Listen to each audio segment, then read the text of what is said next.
The advice and opinions expressed by the host of Autism Live and her guests are meant solely as suggestion and should not be in any way construed as child-specific advice. Any choices you make in determining your child's treatment are completely at your own discretion.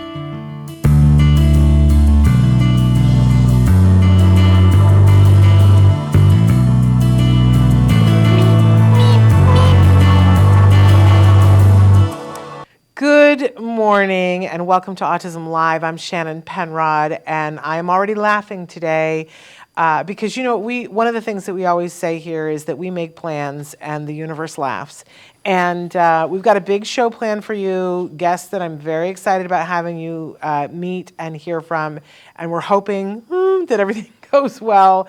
But we are having torrential rain pour in Los Angeles. And I love that all my friends in other parts of the country have been writing and asking how, if I'm okay, if my family is okay. And I'm like, it's fine.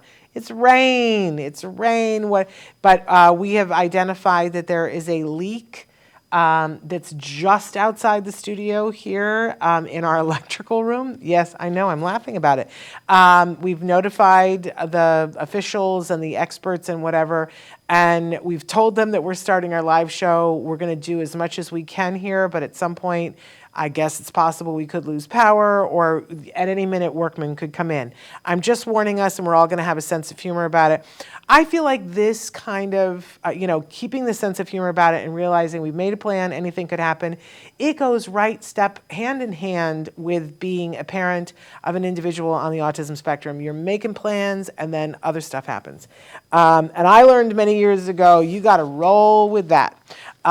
So I encourage you guys to roll with it with me. I'm trying not to stress out about it and just be here with you guys. But, at some point we may have workmen appear on the set. It's all good. It's all good. And we're going to keep going because that's what we do.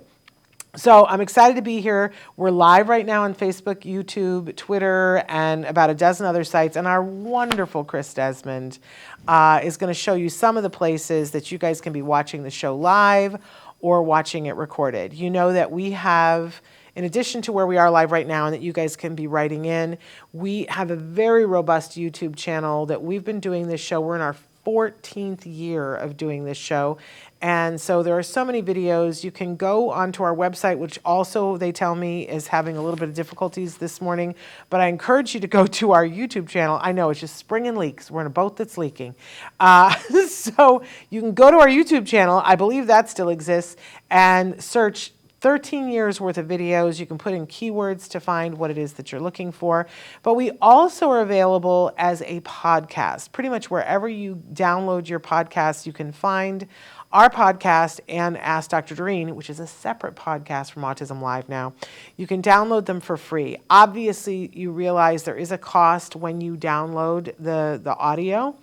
But we have sponsors, and we continue to defray that cost so that you don't have to pay anything, because that's been a very important thing to both me and Dr. Grampichet for these last 13 plus years, is that this entire network is about providing information and inspiration. So we want you to be able to get that for free. It does cost though, so please enjoy the ads that will play invariably and acknowledge that, hey, that's a great thing because they're paying so you don't have to pay. If, however, many of you have written in and said, yeah, but I'd rather pay $5 a month so that I can have it without the aids and help support without the ads. So I would encourage you, if that's you, you can go to glow.fm/autismlive. Here's the good news. It's $5 a month, but if you pay for it for a year, it's even less than that. And when you subscribe there, you not only get the Autism Live feed, but you also get Ask Dr. Doreen for the same price, and then you get them completely ad-free as they publish. I also want to give a shout out to those of you who subscribe and like and tell your friends and review us on whatever platforms you're watching on. That really makes a difference for us. That lets other people know. We have never had a big budget to get out there and let people know about the show. We've counted on you guys for grassroots, and doggone it, you guys do a great job. So keep that up. We appreciate it. It allows us to put money into programs and especially into programs that are hosted by individuals that are on the spectrum, which we have a lot more of those coming up. I can hear workmen coming in already. It's precious and wonderful. We're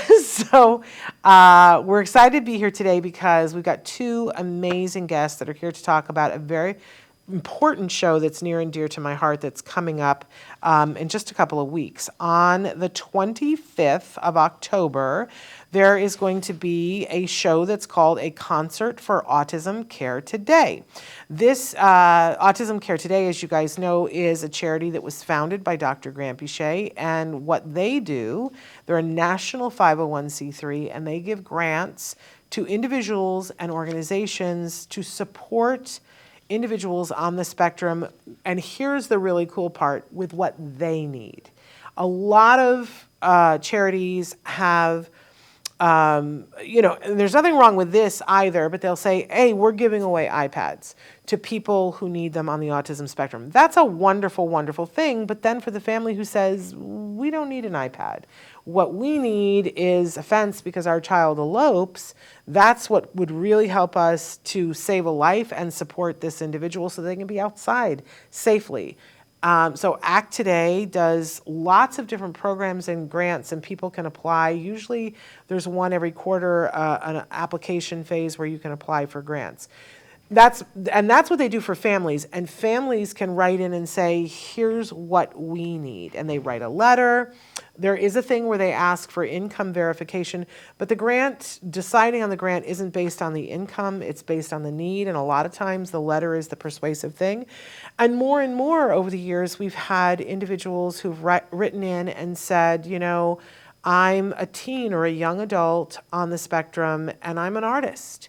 And it's very hard for me because it's going to take me a little bit longer maybe than it's hard for all artists, right? But it's going to take me a little bit longer. So they have in the past been able to provide artist grants. When you guys see Stories from the Spectrum, that's all been artist grants that people were paid for the videos that they did through a grant from Autism Care Today. So many different things that they do over the years. They've helped to pay for people's co-pays. They've helped to contribute for assistance animals, assistance dogs and the like. They have helped with computers.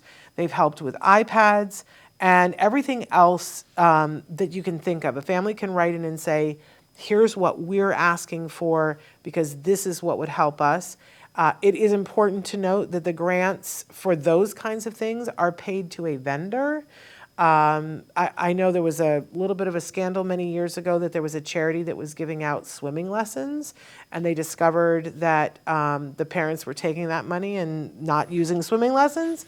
ACT Today says if it's a service that you're, then they look and see. For instance, you want to buy an iPad, they don't pay the money for the iPad to the family.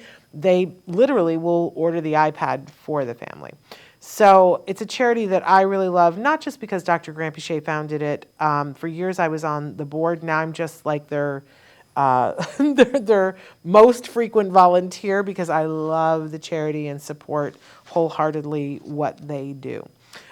So this concert is to benefit Autism Care Today, and it's a really wonderful concert with 3 individuals that identify as being on different places on the spectrum that will be performing.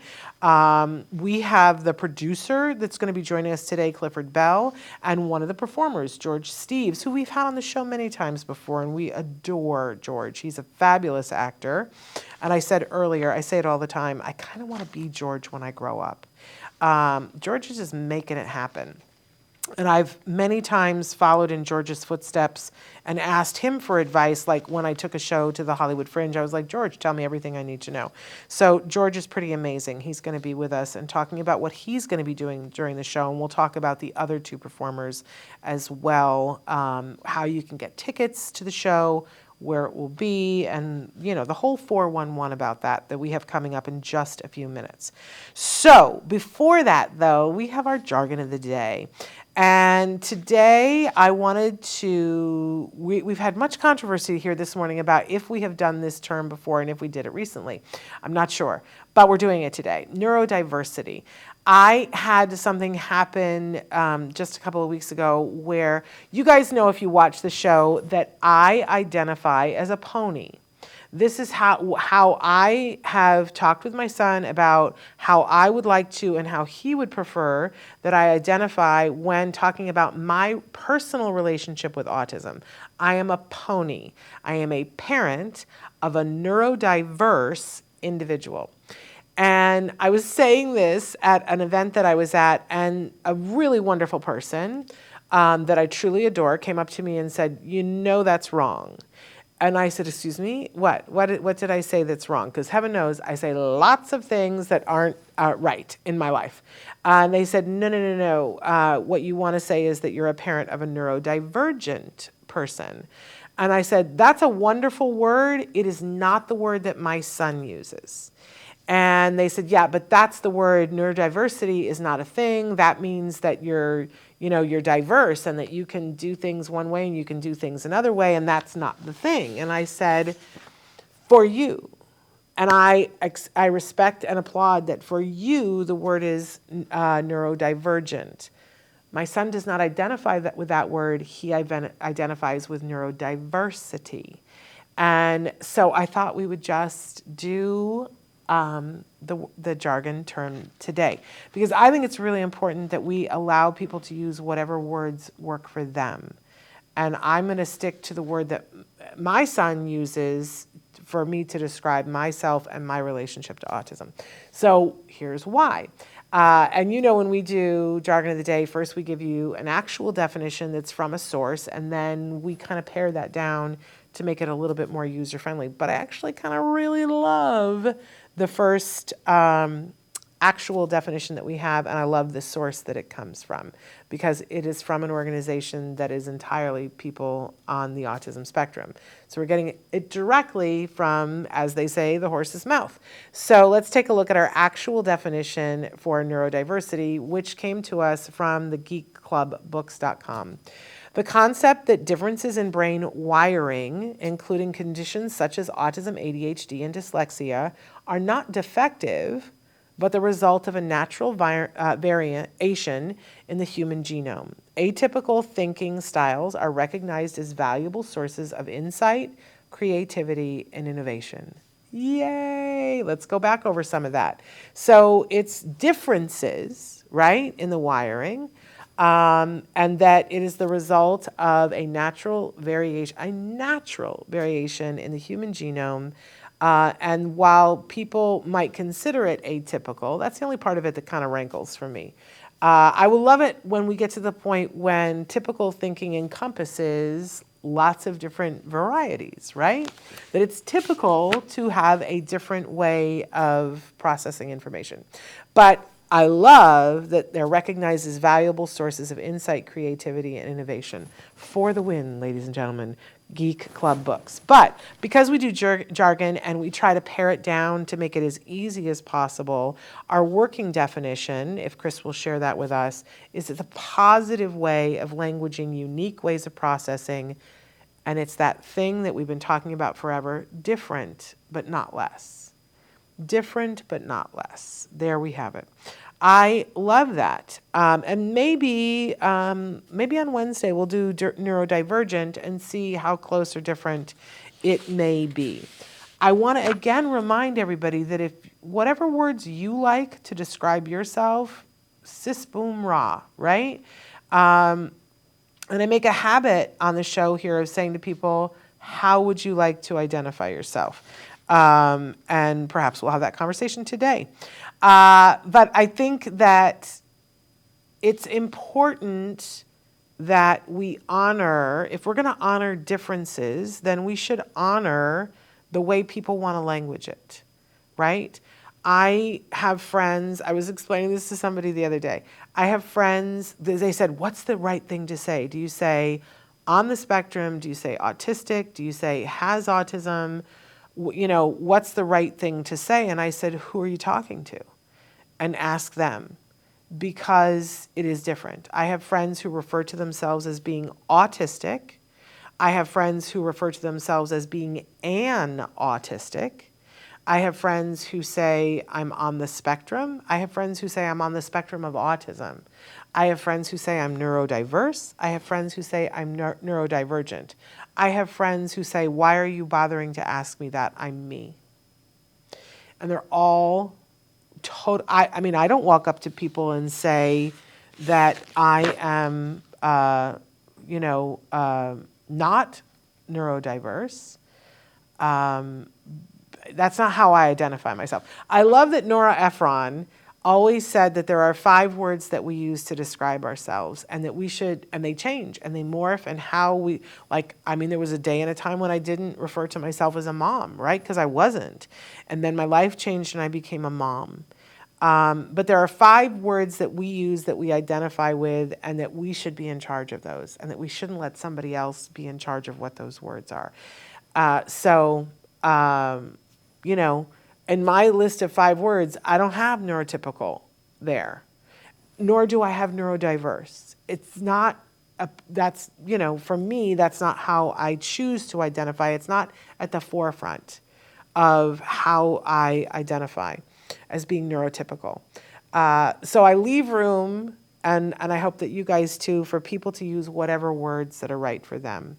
It did rankle a little bit that somebody was telling me that I was wrong, but I stand by the fact that I said, well, I'm going to let my son tell me what words that he would like for me to use. But there it is from the Geek Club books, which is a wonderful organization. I encourage you guys to check them out. They're truly fabulous.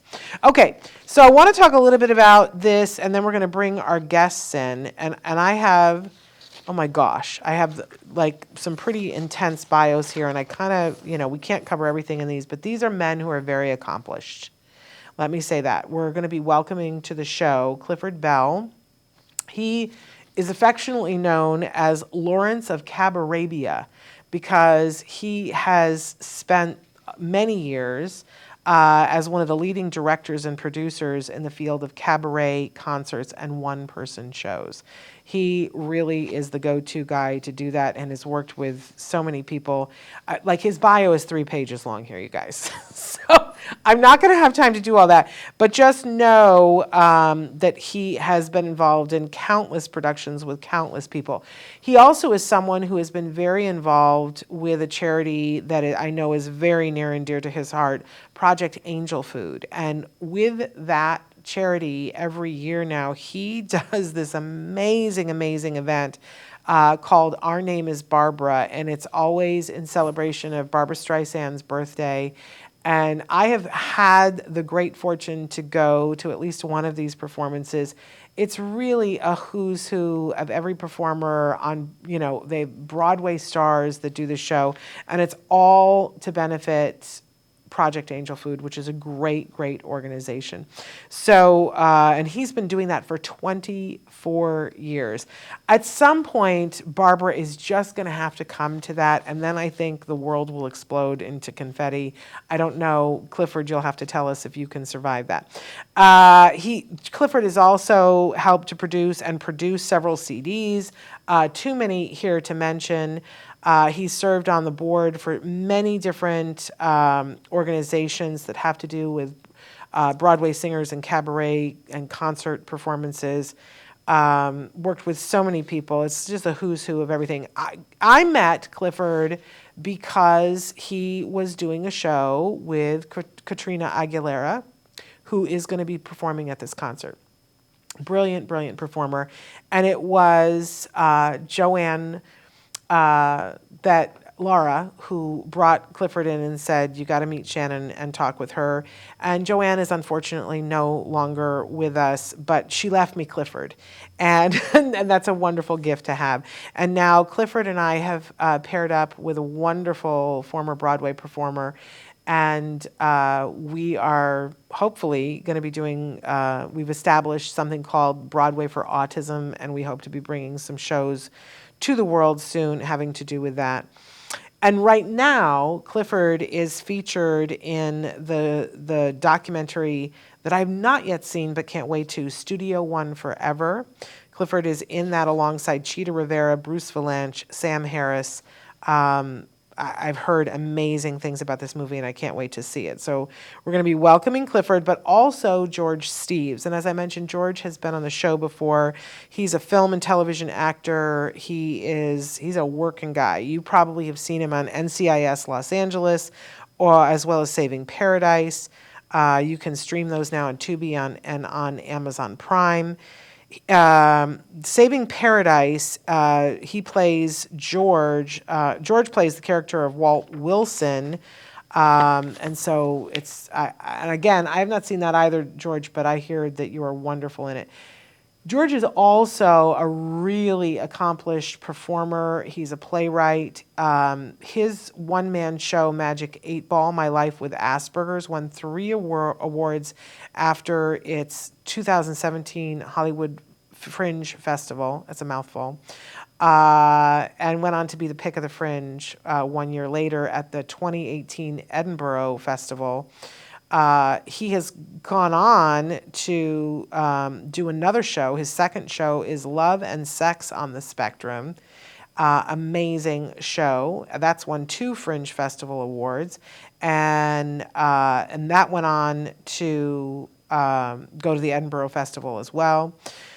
And both shows received 4-star reviews from Broadway Baby. George put in his bio, but we're going to ask him what words he uses. He was diagnosed with Asperger's at the age of 11.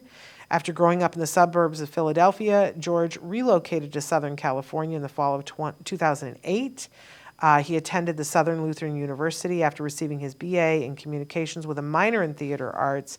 He resides in Los Angeles now.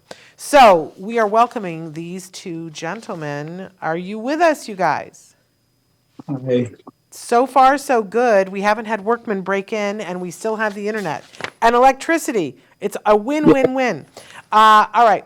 I respect and admire both of you so much. I have no words to say how much. And I could have read much, much more about, especially Clifford, you need to write a book. Your bio is a book. You have worked. You have done some amazing things with some amazing people. And I said before, and I mean it, George, I kind of want to be you when I grow up. I tried to follow in your footsteps to go to the Fringe, and I'm trying to take my show to Edinburgh, so I need help. I need to know the 411 about that this year. But anyway, we're here to talk about a really special show that's coming up on February 25th. Clifford, tell us all about the time and the place where people need to go to get to this show. First of all, good morning, Shannon. Thank you so much for the opportunity to talk about this. This is our first sort of launch, telling people about it. On Sunday, February 25th, it's going to be a 5 o'clock concert, so I think that's a comfortable time for people to come. At a place formerly known as the Women's Club of Hollywood. It's a historic location in the heart of Hollywood. It's on La Brea Boulevard, right between Hollywood Boulevard and Franklin Avenue. There's a huge free parking lot adjacent to the building, which is one of the big assets in the heart of Hollywood. They have recently tried to rebrand themselves as the Hollywood Club LA, because it's becoming more and more the source of a lot of new events and film locations and things like that. But many people would have known it for the last 80 years as the Women's Club of Hollywood. It's a beautiful facility. It's like a 200-seat auditorium with a stage. And we're doing a concert that will be raising money for Autism Care Today, which is an organization that I know about through you, Shannon, and I'm so happy that you introduced me by way of saying that our first connection to each other was through Joanne Lara, who was such a dear soul and just a shock to me, and I know everybody else involved, when she passed so suddenly. And I had been working for several years with this young singer named Katrina Aguilar, and she's in San Diego, and I connected with her wow, with the pandemic makes time frames so confusing, but probably about 5 years ago, 5 or 6 years ago. And I was very taken with her because she's a wonderful singer, sort of almost a classical singer that I sort of shaped into a cabaret performer. And we did a show based on her story of having been a child diagnosed with autism and being completely nonverbal till she was about 8. And then it was the music of Disney films that sort of brought her out of her isolation. And she sang and she talked, and now she's a very, very high functioning young woman. She's in her early 30s, I think. And before the pandemic happened, we were doing her show very successfully and got a big cover story in a San Diego newspaper about her. And over the pandemic, we, with everybody with masks on and a private invited audience, filmed it at the Catalina Jazz Club. But we really haven't had a chance to be out in public with it much. So this will be our first big launch of it on February 25th, 5 o'clock in the afternoon at the Women's Club of Hollywood. And we wanted to make it a larger event than just Katrina's 1 hour long show. So we have invited an MC that you actually connected me to named Christopher Tenney. And we also wanted somebody to be like a male singer opening act to do like the first initial 20, 25 minutes, something like that. And it was so funny because when we first talked about it several months ago, you had recommended somebody to me that you said, oh, it has to be this guy. He's so talented. He's so wonderful. And then time passed, and I was talking to my friend David Zimmerman, who is a person who's very involved in the theatrical community, particularly with a focus on neurodiversity. And he said, well, the person you have to ask is George Steeves. He's so talented. He's so wonderful. You must call him. So I called Shannon and said, have you ever heard of this guy, George Steeves? And she said, well, that's who I recommended to you 4 months ago. So here we are today with George online with us. Amazing. And so, George, we want to welcome you. And I don't know if you heard the conversation before when I was talking about how people identify. I want to say first, we have several people who've already written in and said hello and good morning. Rodney, we love having you here. Susie B. Lucy has said, good morning. I found it interesting how Dr. Grandin identified based on her career. That Dr. Grandin said, how I introduce myself is that I'm an educator, I'm a writer, I'm an author, I'm a speaker. And we've been talking a lot on the show about how, people tend to identify by their career. So, George, I'm asking you, how would you like to identify? Well, I wear a lot of different hats. I'm an actor, I'm a singer, I'm a songwriter, I'm a writer, playwright, comedian. I drive for Uber to pay the bills and keep a roof over my head, but hopefully that will change eventually and I'll be able to just be an actor and be able to do that. But I wear a lot of different hats. There we go. And in your bio, you identify as somebody who was diagnosed with Asperger's. Yeah. Would you and it's up to you whether you want to share, what words do you use to describe your relationship to autism? I mean, I'll answer to either or at this point. I was diagnosed back in early 2000 when the proper term was still Asperger's, but obviously because of the history we now know about Dr. Hans Asperger himself. Yeah. So I have a lot of jokes about this in my stand-up comedy that I do, and which I can't wait to try out in front of this audience. And but autism spectrum disorder, I'll answer to either or. I get the complexities that we face now in today's times. So yeah, well, we want to be respectful. But so this brings me to, you are going to be performing on this bill, you, Christopher Tenney, and Katrina. And so because you are so talented, so much so that I was saying it and so was David, and I'm so glad you told the story, Clifford. I wasn't going to throw you under the bus. But that is what happened. No, I admit it. I was like, yeah, Clifford, I already told you, he's fabulous. But what will you be doing? because you can do so many things, George. What will you be doing? Well, I'm thrilled that we're going to have accompaniment there because I have some sheet music that I can bring. So I'm definitely going to be doing some songs. I'll bring out some songs that audiences in the past have seen me do. Like I'll bring out Lately from Magic 8 Ball, My Life with Asperger's, and yeah, I'm looking forward to trying out some new material as well that I haven't done in front of an audience before. And, I'm going to have some great jokes and some great stories to go with the songs because my story is actually very similar to Aguilar's. If it wasn't for animated Disney movies, I wouldn't have started talking when I was 3 years old. Wow. Well, isn't that an amazing thing? Disney needs to be capitalizing on that somehow. They need to get together with the autism community and be capitalizing on that. Have we looked at that avenue yet? I think we should.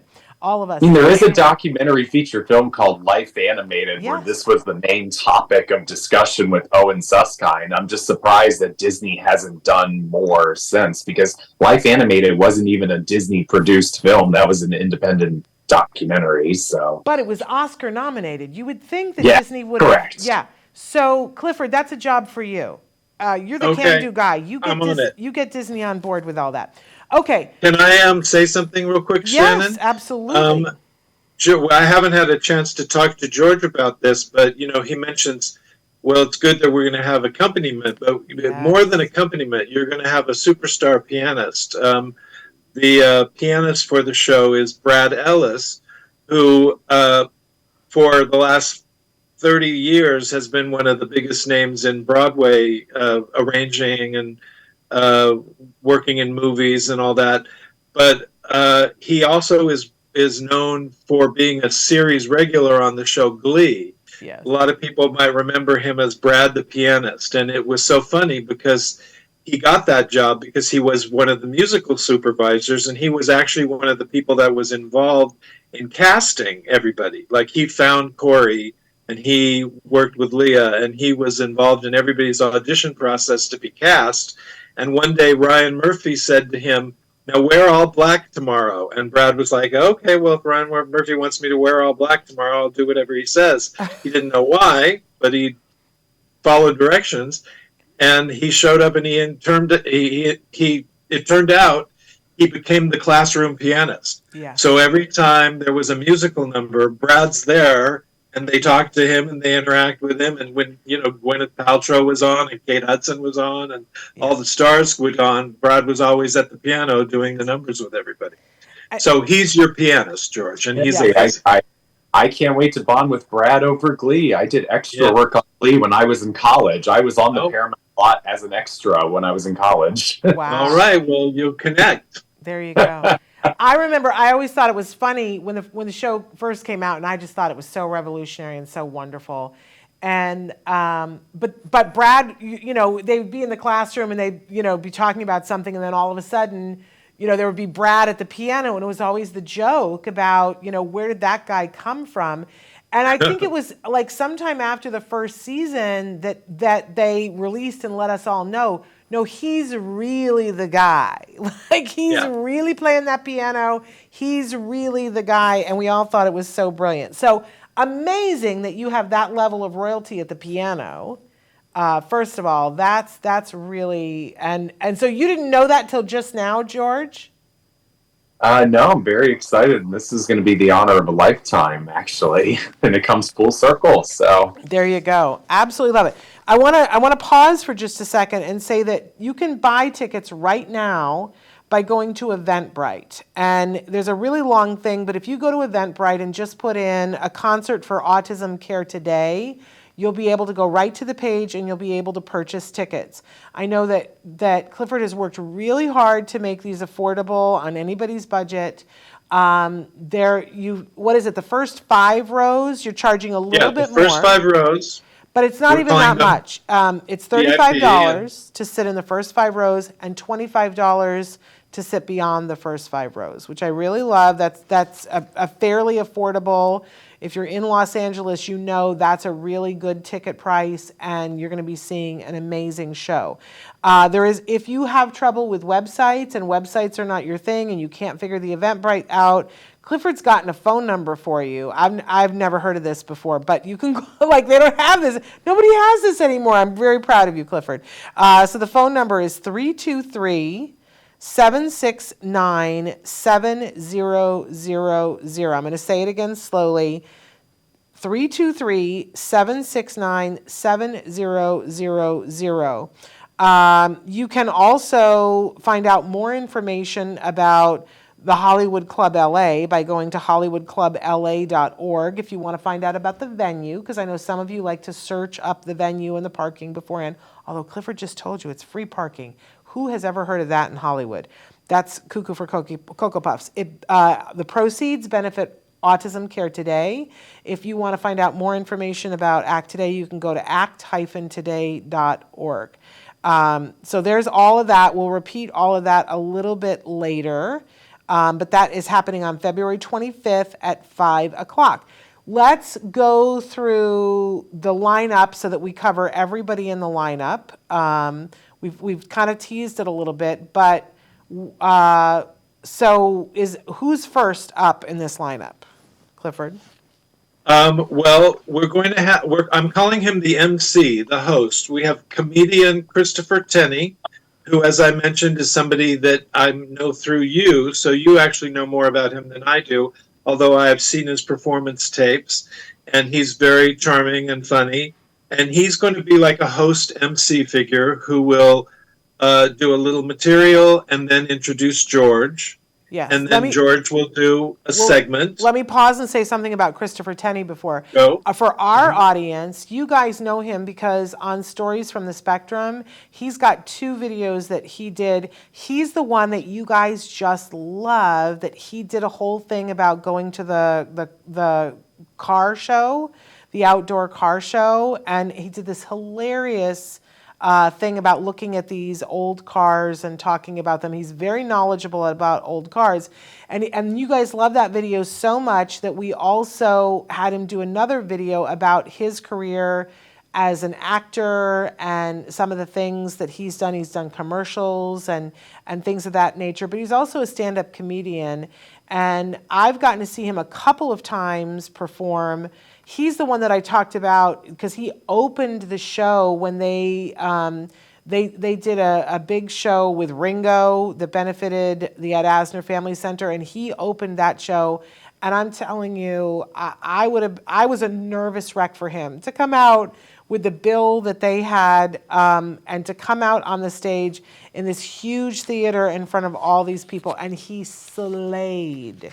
He absolutely slayed, and I don't use those words lightly. So George, George, I don't know if you've met Christopher, but he's going to open for you guys, and he's going to do a wonderful job. That's going to be fabulous. So that's what I want to say about Christopher. But now we're on to George, who we have here. So then we have George, and I've seen George's materials as well, and from all accounts, 2 of the people that I most respect, Shannon and David Zimmerman, have raved and raved and raved. So I'm very much looking forward to that. Yes, George is a fabulous performer, and it's not just me saying that. Everybody says that, and people have said that in Los Angeles, in New York, and in Scotland, for heaven's sake. So, George, I'm so happy that you could do it and that you were a part of it. Is it nice to know that David and I are saying nice things behind your back? Absolutely. It's when they stop talking that you get nervous. No, nobody's gonna stop talking. And so then finally, your third performer, talk to us a little. You've talked a little bit about her, but for this show, what kinds of things is Katrina going to be doing? Well, Katrina is a graduate of Boston Conservatory, which is a very prestigious music school, a degree in classical music. When I met her, that was her focus. But as you mentioned, I'm a cabaret producer. I have a focus in, the nightclub world, the storytelling world, and one-person shows. So when I met Katrina, I got engaged in a conversation with her, and she told me the this story about her connection to the Disney music. And she took one of my workshops first, and right away when I started to, how classical music's sort of formal and sort of arch kind of, when I started saying, simplify it, just tell the stories, sing from a more conversational place. I'm telling you, the entire room lit up. Like there was something so magical about what she could do. And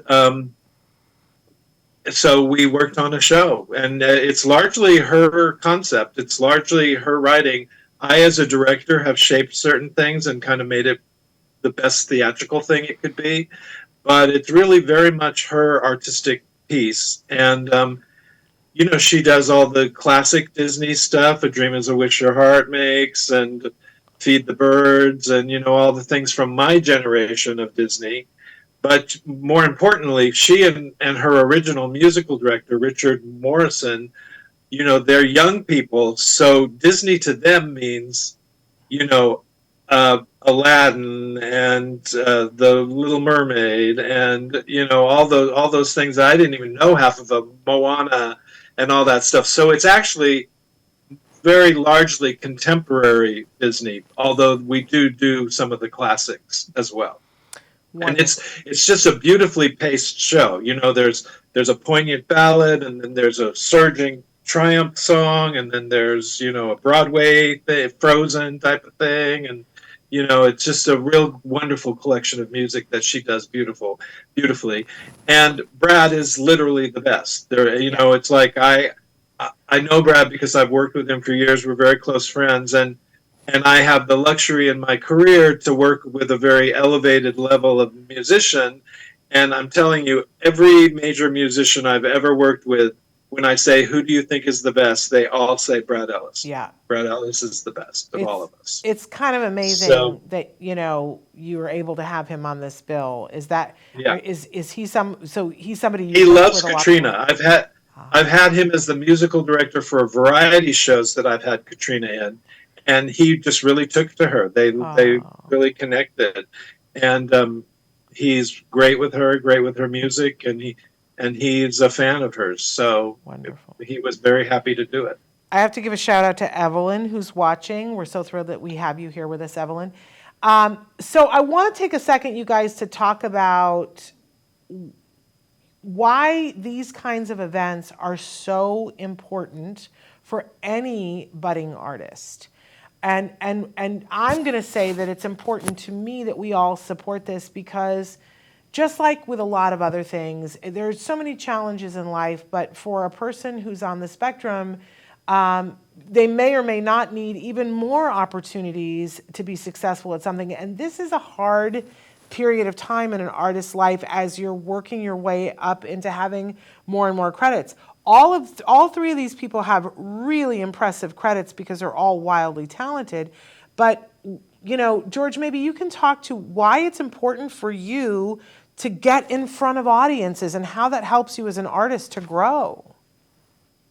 Well, as an artist, I feel like we all have a story to tell. And when I came to Los Angeles when I was in my early 20s, I was told by an acting teacher I had at the time to not disclose my autism, to hide that, to keep that away.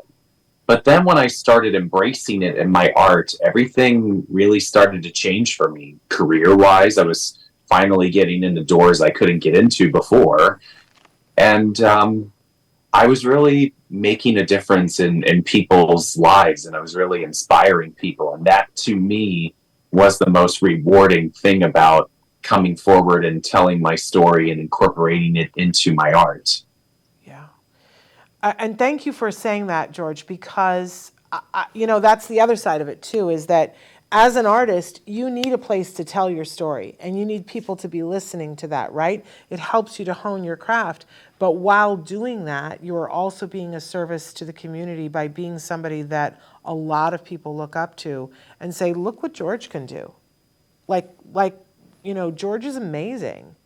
And we can't put too fine of a point on that as much as we say autism acceptance and autism awareness, there's still a lot of misunderstanding in the world about what autism is and isn't. And, it can be very exhausting sometimes, but it's much easier and I think much more poignant when somebody just gets up and is. And we get to see them in all their splendor and all their talent. And you're a really wonderful example, George. When you get up and perform, the audience, you have them. And I think sometimes people go to an event and think, oh, a certain trepidation about how is this going to be. And with all three of you, I can say this across the board with Christopher and with you and Katrina, you guys are all really talented artists. And the audience gets to just enjoy your craft, which is a wonderful, wonderful gift that you give the audience. So, but the audience also needs to reciprocate and show up and put the butts in the chair, because these performers, you guys, they don't get this opportunity every day. Especially since COVID, when there was no live performances for so long. We don't want them working at a deficit, so we have to do our part and show up. And the great thing is that when we show up, they entertain us and uplift us. Clifford, you work with a whole lot of people. You have the who's who of who you've worked with. I'm just curious as to why this became a thing for you, because you work with Katrina, and she's amazing, but why do you keep coming back to this community? Why are you doing Broadway for Autism? What's in it for you, Clifford? Well, I could talk for about an hour on this. You got a little time? We got a little time. Basically, what I wanted to say while I was just listening to you was, the very first time that I invited Katrina to perform in one of my shows, which as you say, are a who's who of Broadway type talents, and I invited Katrina to come and make her debut, I was nervous. I did not know. I had faith in her, and I had a vision that people would accept her, but I hadn't. You don't know. And she was so magical, and now she's been in probably 10 of my variety shows. And she's always one of the highlights. The audience just is riveted to her, and she always makes fans afterwards, and she makes connections afterwards. And one of the most interesting things to me about my experience of having worked with Katrina and becoming involved in this community is that, you say that autism is misunderstood. But, I think that the way it's changing, the perception is changing more and more and more and more in the modern world. Since I've been working with Katrina, I've had two of the most prestigious musical directors in the business take me aside and say, I think I'm autistic, and I just wasn't identified as a child. But everything that I see of what it is, how people are dealing with Katrina, assimilating Katrina, that's me. That's who I am. And it's been fascinating to me to see how people broaden their perspective of what that definition is and how people are relating in a different way to it. And, it's one of the reasons why I have been inspired to work on this Broadway for Autism, which Shannon, you and I are co-creating with this woman, Donna Meller, who is a very highly respected educator. You know more than I do about what it is, the ABA test thing. I'll let you say what that is. I don't know exactly what it is, but she's a woman who starred on Broadway. She played Eponine in Les Miserables on Broadway, and she was one of the most fascinating talents. I've just been I was a guest teacher at Cal State Fullerton, and she was a student. So I've been in love with her for 25 years. She's so talented. But she's gone on. She sort of left performing, left Broadway, and established herself as a very respected figure in the autism education world. And the three of us have gotten together with the intention to create opportunity for adult people into show business, because there's a lot of things, as I understand it. My perception as an outsider is there's a lot of things set up that help children, but past a certain point, there's fewer and fewer things to help create opportunities for performers, and not only performers, but writers, stage technicians, craft people. How do people get into the business that are adults? And that's one of the ambitions of Broadway for Autism. Yeah. And this is sort of it's a cousin to that. Creating a concert space that features people that are on the spectrum, but it's going to be an amazing show. I mean, I know what the power of Katrina's show, and I have seen from YouTube's the power of Christopher and George. So it's going to be a very moving and entertaining event, and just will widen people's perception of what's possible. That's my goal. There we go. And I will be there. So if you guys get tickets, I will be there as well. And I don't know if my son is going to be able to be there because, college and all that stuff. But I will be there, and I will look forward to meeting you guys there if you are there. Let's say again that it's at the Hollywood Club LA at the Women's Club of Hollywood. That's a mouthful. I know. But it's the Hollywood Club LA at the Women's Club of Hollywood. I can't wait to see this building because it used to be a girls' school that all the big studio people went to. Hallowed halls. Edith Head taught there, you guys. So I can't wait. I've never seen it, but I hear it's beautiful. Jean Harlow went to school there. I mean, come on. So Charlie Chaplin played the piano there.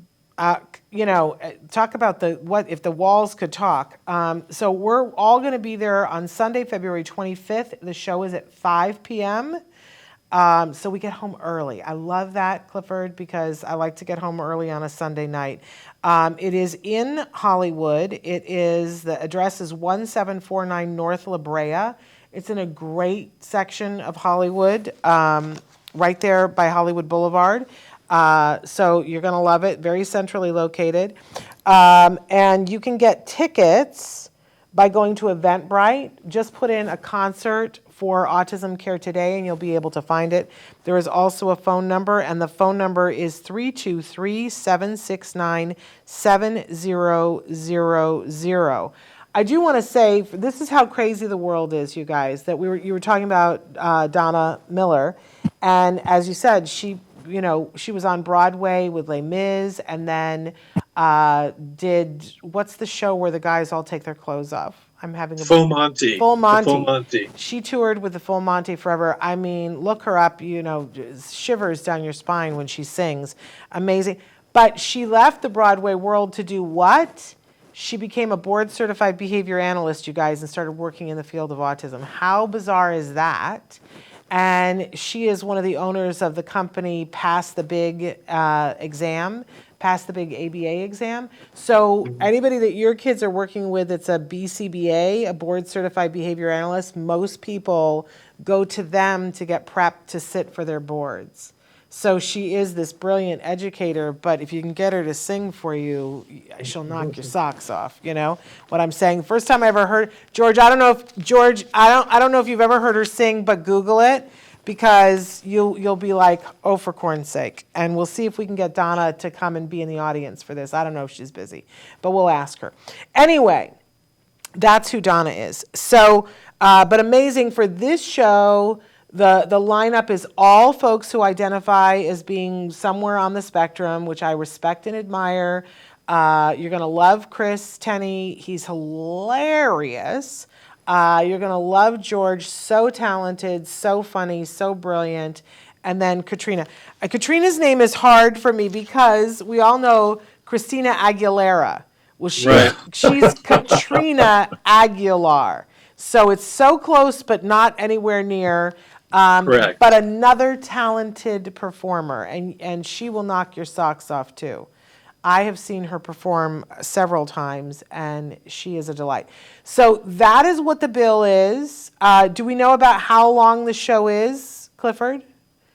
I would say it'll be 90 minutes, maybe a little bit more, Okay. maybe under 2 hours So for sure. we're all going to be done by 7 o'clock and can get home because it's Absolutely. You'll be in Sunday your night. car. You'll be on your way home at Well, 7 o'clock. no, I'm going to schmooze and do whatever. 7:10, I'll be in my car. Okay, so want to encourage you guys, and when you come to this event, you're doing a couple of things. You're helping these performers to have more opportunities to hone their craft. If nobody ever went and saw Robin Williams perform, right, he wouldn't have had the opportunity to hone his craft. You're giving them that opportunity. You're going to get all kinds of inspiration from and just delight from watching these three performers. And you're going to be helping other people because the proceeds go to Autism Care Today, which will help for grants for people like you who might need just a little bit of help getting access to your, helping to pay your copays, getting iPads, getting, whatever it is. People have asked for a trampoline because they were told sensory-wise for their child, that's the thing. Assistance dogs, all kinds of things. You know what? Can I say something real Yes, quickly, Shannon? absolutely. I only say this because it just is fresh in my mind, but last night was the Grammys, and Taylor Swift, who is arguably the most important person in the entire universe at the moment, won the record of the year and made a historic record of being the first person, the album of the year, the first person to ever win 4 times the album of the year. And in her acceptance speech, she said, "Thank you so much for this. All I want to do is keep doing it." And every time something like this happens, it just means that I can do more of it. And I thought, that's exactly what you're talking about, Shannon. It's just how to, even at her level, where she's the queen of the universe at the moment, it's like, it's all about just give me the opportunity to keep doing it. Yeah. Well, and heaven knows that poor woman has taken enough flack in the last week for other things that bless her for saying she wants to keep doing it. Because if I were her, I would want to move to Montana and live on a ranch and never see anyone again. But that's a performer for you. So, Right. George, I know that that's a sentiment because I've talked to you before, and you're always looking for another opportunity to perform and tell your stories. Yes. And so I'm actually getting ready to get back into the recording studio right now to make more music. I have a producer who I'm lined up to work with, and I have a lot to say. I went through a very tumultuous relationship and breakup last year, and there's a lot to talk about now. So, wow. Well, and are you putting together another one-man show, or are you going to focus more on recording? well, I'm actually going to do both. I don't just have one new show I'm going to be working on. I'm going to be working on 2 new shows. If this goes very well, I hope the audience will follow me to my Cabaret show that I'm working on, where I'm going to talk about what it's like to be autistic and gay.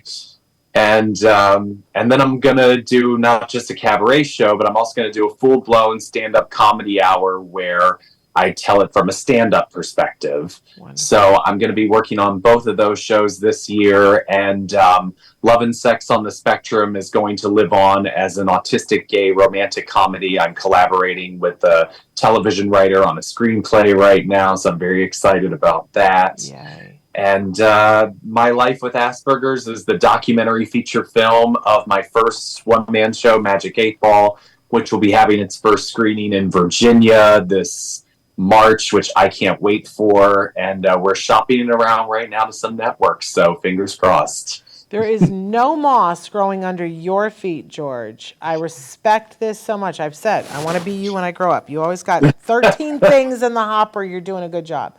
All right. I try. We are out of time. Is there anything that I've left out that is essential and crucial, gentlemen?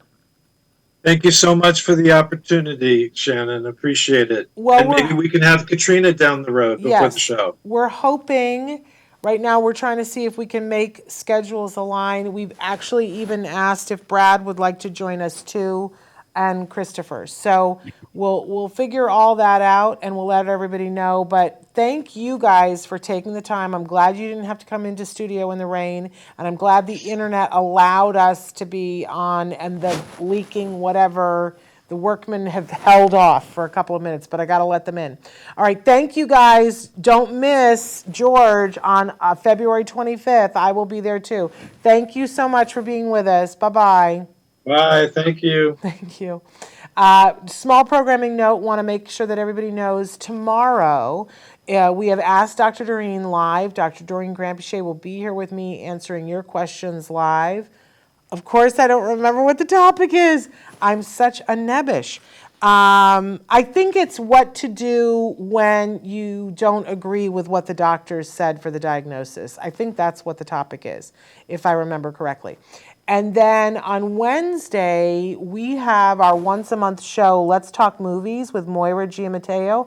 Moira is from TACA, the Autism Community in Action, and she and I kind of pause everything to talk about movies, but often the movies that we talk about have a little bit to do with autism. And that is certainly true for this month. We got a lot of movies that we're going to be reviewing as we get ready for our big once-a-year Oscar special that's coming in just a couple of weeks. So excited. If there are movies that you want us to review, let us know. But we've got a great list of movies that we're reviewing on Wednesday. That is our week, my friends. That's as long as we stay afloat and the leaking stops. We'll keep you posted. We'll make sure that we're on the air one way or the other tomorrow with Dr. Granpeesheh. You won't want to miss that. Until then, give your kiddos a hug from me and one for you too. Bye-bye for now.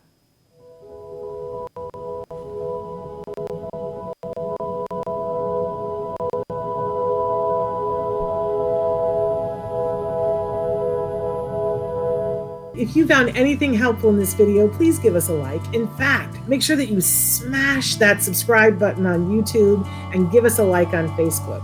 You can also follow us on Twitter and on Instagram for important updates. And please download our free podcast wherever you get your podcasts. Thank you so much. See you next time.